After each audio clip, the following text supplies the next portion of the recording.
ഏതൊരു ലോകകപ്പും തുടങ്ങുമ്പോൾ ഉയരുന്നൊരു പ്രധാനപ്പെട്ട ചോദ്യമുണ്ട്, ഇത്തവണത്തെ കപ്പ് ഉയർത്തും എന്നുള്ളത്. ചോദ്യത്തിന് ഉത്തരം ആയിട്ട് വാക്പയറ്റും യുദ്ധങ്ങളും ഒക്കെയായിട്ട് ഇങ്ങനെ സജീവമായി പൊടിച്ചുകൊണ്ട് ഇരിക്കുന്ന ചർച്ച നടക്കുന്ന കാലമൊക്കെയാണ് വേൾഡ് കപ്പ് സമയം.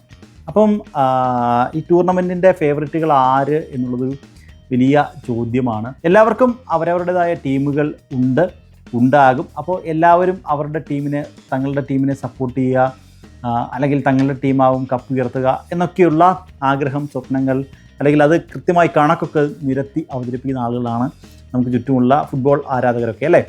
അപ്പോൾ ഇത്തവണത്തെ ഫേവറിറ്റുകൾ ആര് എന്ന ചോദ്യത്തിൽ നിരവധി ഉത്തരങ്ങൾ ഇങ്ങനെ ഉണ്ട്. അപ്പോൾ എല്ലാവരും ഇങ്ങനെ ആരാധകരെ പറയുമ്പോൾ പ്രധാനമായും നമുക്ക് ഓരോ ടീമുകളും അല്ലെങ്കിൽ ഓരോ ആരാധകരെയും കുറിച്ച് നമുക്ക് പറഞ്ഞു പോവാം. ആദ്യത്തേത് അർജൻറ്റീനയാണ്. കാരണം നിലവിലെ ചാമ്പ്യന്മാരാണ് അർജൻറ്റീന. മെസ്സിയും സംഘവും ഖത്തറിൽ ലുസൈൽ സ്റ്റേഡിയത്തിൽ കിരീടം ഉയർത്തി തലയെടുപ്പോടുകൂടി വരുന്ന ഒരു ടീമാണ് അർജൻറ്റീന എന്ന് പറയുന്നത്.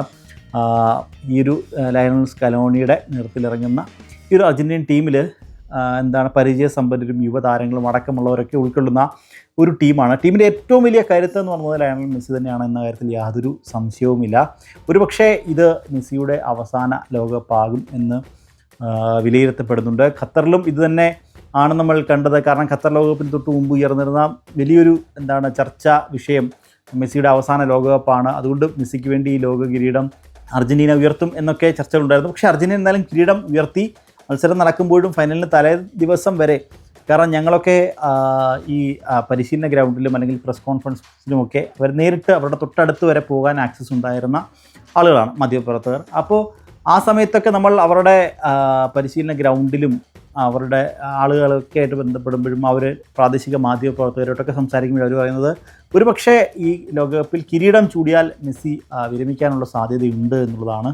അതായത് ഇനിയൊരു ലോകകപ്പിൽ ഉണ്ടാവാനുള്ള സാധ്യത വളരെ കുറവാണ് എന്നൊക്കെയാണ് അവരുമായി ബന്ധപ്പെട്ട പ്രാദേശിക മാധ്യമ പ്രവർത്തകരടക്കം പറഞ്ഞത്. പക്ഷേ മെസ്സി പിന്നെയും കളി തുടർന്നുകൊണ്ടേയിരുന്നു.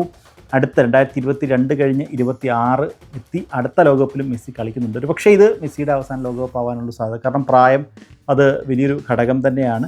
പക്ഷേ മെസ്സിയെ സംബന്ധിച്ച് പ്രായത്തെ വെല്ലുവിളിച്ചുകൊണ്ടുള്ള പോക്കാണ് മുന്നോട്ട് എന്ന് പറയാൻ സാധിക്കും. അപ്പം മെസ്സിക്ക് വേണ്ടി ഒരു കപ്പ് ഉയർത്തുക എന്നുള്ളത് കഴിഞ്ഞ വർഷത്തെ ആവശ്യമായിരുന്നെങ്കിൽ ഇത്തവണ കപ്പ് നിലനിർത്തുക, തലയുയർത്തി മെസ്സിക്കൊരു മടക്കയാത്ര അല്ലെങ്കിൽ ഒരു റിട്ടയർമെൻറ്റ് എന്നുള്ളതായിരിക്കും ഇത്തവണ അർജൻറ്റീൻ ടീം ചിന്തിക്കുക. എന്തായാലും കപ്പ് ഉറപ്പിച്ചുകൊണ്ടാണ് മെസ്സിയും സംഘം എത്തുന്നതെന്ന് അർജൻറ്റീന ആരാധകർ പ്രതീക്ഷ വെക്കുന്നുണ്ട്. അപ്പോൾ ഇനി അടുത്ത വരുന്ന പ്രധാനപ്പെട്ട ഒരു ടീം, കഴിഞ്ഞ ലോകകപ്പിലെ ഫൈനലിസ്റ്റുകൾ അർജൻറ്റീനയുടെ എതിരാളികൾ ഫ്രാൻസാണ്. കിലിയൻ എംബാപ്പെ എന്ന യുവതാരം, ആ താരത്തെ കേന്ദ്രീകരിച്ച് തന്നെയാണ് ഫ്രാൻസിൻ്റെ ആ ഒരു കളി തന്ത്രങ്ങളൊക്കെ മുന്നോട്ട് പോകുന്നത്. നമ്മൾ കഴിഞ്ഞ വർഷം ആ ഒരു ഫൈനലിൽ കണ്ടതാണ്.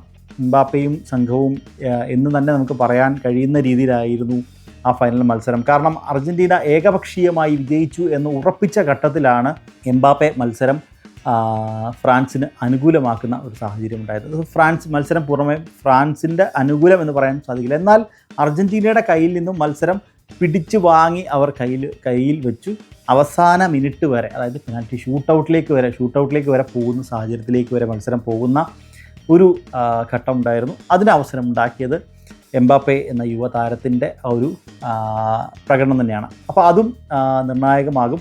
കഴിഞ്ഞ തവണ കപ്പിനും ചുണ്ടിനും ഇടയിൽ നഷ്ടമായ ഒരു കിരീടം ഇത്തവണ ഉയർത്തുക എന്ന ലക്ഷ്യവുമായാണ് എന്തായാലും ഫ്രാൻസ് എത്തുന്നത് എന്നുള്ളത്, ഫ്രഞ്ച് പട എത്തുന്നത് എന്നതും ശ്രദ്ധേയമാണ്. ഇനി ടൂർണമെൻറ്റിലെ മറ്റൊരു ഫേവറേറ്റുകൾ ക്രിസ്ത്യാനോ റൊണാൾഡോയുടെ പോർച്ചുഗലാണ്.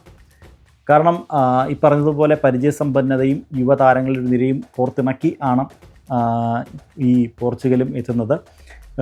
ഈ ക്രിസ്ത്യാനോയും ഒരുപക്ഷെ ഈ ലോകകപ്പോടുകൂടി കളി അവസാനിപ്പിക്കാനുള്ള സാധ്യതയുണ്ട്. നേരത്തെ മെസ്സിയുടെ കാര്യത്തിൽ പറഞ്ഞതുപോലെ പ്രായം ഒരു വലിയ ഘടകമാണ്. പക്ഷേ പ്രായത്തെ വെല്ലുവിളിച്ചുകൊണ്ടാണ് ക്രിസ്ത്യാനോ റൊണാൾഡോയും ഈ ഒരു കളിക്കളത്തിൽ തുടരുന്നത്. അപ്പോൾ ഒരുപക്ഷെ ഇത് ക്രിസ്ത്യാനോ റൊണാൾഡോയുടെയും അവസാന ലോകകപ്പ് ആവാനുള്ള സാധ്യതയുണ്ട്. അപ്പോൾ ക്രിസ്ത്യാനോയ്ക്ക് വേണ്ടി, കാരണം ലോക ഫുട്ബോളിൽ തന്നാലാവുന്നതെല്ലാം ചെയ്ത് എല്ലാ നേട്ടങ്ങളും കൊയ്തതിന് ശേഷമാണ് ക്രിസ്ത്യാനോ ഒരു ലോക കിരീടം എന്ന സ്വപ്നം മാത്രമാണ് ക്രിസ്ത്യാനോയ്ക്ക് ഇനി അവശേഷിക്കുന്നത്. അപ്പോൾ ഒരു ലോക കിരീടം നേടിക്കൊടുത്തുകൊണ്ട് ക്രിസ്ത്യാനോയെയും പറഞ്ഞ പോലെ ഒരു സന്തോഷത്തോടെ ഈ ഒരു ഫുട്ബോളിൽ നിന്ന് പടിയിറങ്ങാനാവും ക്രിസ്ത്യാനോയുടെ സംഘം പോർച്ചുഗൽ ആഗ്രഹിക്കുന്നത്. അപ്പോൾ അതുകൊണ്ട് പോർച്ചുഗൽ ഒരു വലിയ പ്രതീക്ഷ വെക്കുന്ന ടീമാണ്. അപ്പം ബ്രസീൽ ഒരു ടൂർണമെൻറ്റിലെ ഫേവറേറ്റുകളാണ്. കാരണം വർഷങ്ങളായി നമുക്കറിയാവുന്നതാണ്, ലോകകപ്പ് വന്നാൽ ഏറ്റവും അധികം ആരാധകരുള്ളത് അർജൻറ്റീനയ്ക്കും ബ്രസീലിനുമാകും എന്നുള്ളതാണ്.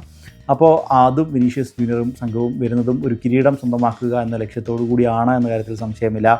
അപ്പോൾ അത് അങ്ങനെയാണ്. പിന്നെയുള്ളത് യുവ താരങ്ങളുടെ കരുത്തിൽ വരുന്ന സ്പെയിനാണ്. യാമിൻ യമാൽ അടക്കമുള്ള യുവതാരങ്ങളുടെ കരുത്തിൽ വരുന്ന സ്പെയിനാണ്. സ്പെയിനും ടൂർണമെൻറ്റിൻ്റെ ഫേവറേറ്റുകളാണെന്ന് പറയാൻ സാധിക്കും.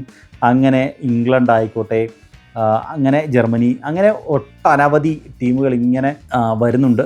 അപ്പോൾ ഇതിലൊക്കെ ആരെങ്കിലുമൊക്കെ ലോക കിരീടം സ്വന്തമാക്കാൻ സാധ്യതയുണ്ട് എന്നുള്ളത് ഉറപ്പിച്ച് പറയാം. പക്ഷേ ഇത്തവണ മറ്റൊരു കാര്യം കൂടിയുണ്ട്. അതായത് ഈ ലോക കിരീടം ഇത്തവണ നെതർലൻഡ്സ് ഉയർത്തും എന്നൊരു പ്രവചനം വന്നിട്ടുണ്ട്. ആ പ്രവചനം വളരെ ശ്രദ്ധേയമാണ്. കാരണം അത് പ്രവചിച്ചിരിക്കുന്നത് വെറും ഒരാളല്ല.